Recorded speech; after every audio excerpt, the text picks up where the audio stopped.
Genetically modified organisms have been a hot topic here in Hawaii, the home to many research facilities and farms. GMOs are also one of the top stories of our news partner, Civil Beat, which is covering that story today.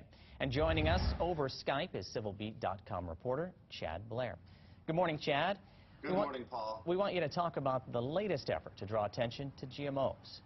Well, we had a reporter, Sophie Koch, on Kauai yesterday. There was a huge march, as many as 4,000 people in Lihue, marching in the Mana March. This was in support of Bill 2491, and what that bill proposes to do is require biotech companies to disclose the use of pesticides. It would also set up buffer zones between GMO fields and public spaces.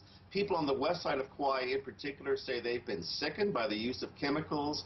We can tell you that biotech companies like Syngenta strongly disagree. They say their products are safe. We've got plenty of photos and video from the march up on our website at civilbeat.com. Well, sleeping on a public sidewalk could be a costly nap. How costly would that be, Chad?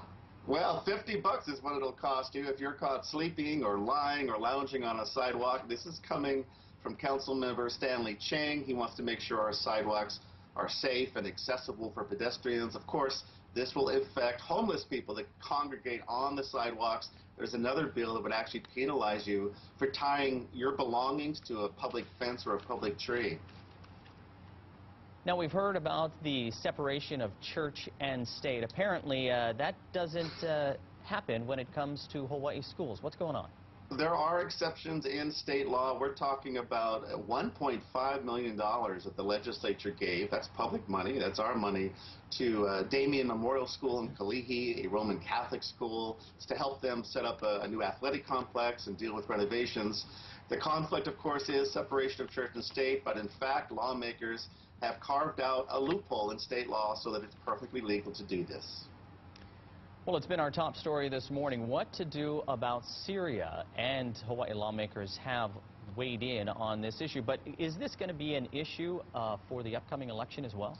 I think very much that we're going to see this. Tulsi Gabbard, by the way, just came out in opposition to a Syrian strike. She joins Brian Schatz and Colleen Hanabusa. Of course, they're running against each other for Senate. Now we're hearing from a first congressional district candidate, Ikaika Anderson. He, too, says it would not be a good idea to attack Syria. We should use that money here at home for education and other purposes. So, yes, this is going to be a campaign issue in 2014. It already is. Fantastic. Thank you very much for joining us this morning, Chad. And you can find the complete stories we just talked about on civilbeat.com.